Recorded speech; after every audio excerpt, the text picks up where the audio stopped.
بسم اللہ الرحمن الرحیم۔ یتیموں کی کفالت کرنے والے کے لیے خوشخبری۔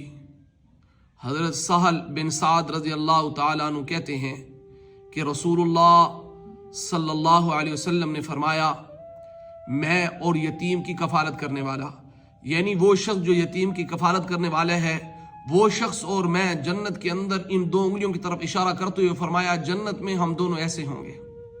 اتنی بڑی بشارت ہے اس شخص کے لیے جو کیا کرتا ہے، یتیم کی کفالت کرتا ہے۔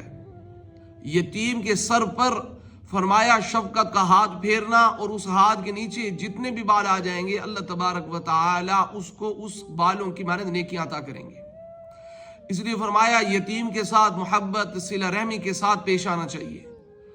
اور بدبخت ہیں وہ شخص جو کیا کرتے ہیں، یتیموں کے ساتھ محبت نہیں کرتے، صلہ رحمی نہیں کرتے، ان کا مال دبا جاتے ہیں، اور ان کے بارے کے اندر جو اللہ کے نبی نے فرمایا وہ تو اپنی عذاب کے لیے تیار رہیں کہ ان کے ساتھ ہونے والا کیا ہے۔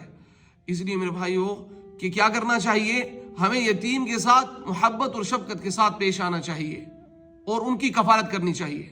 اتنی بڑی بشارت ہے ان لوگوں کے لیے جو یتیم کی کفالت کرتے ہیں۔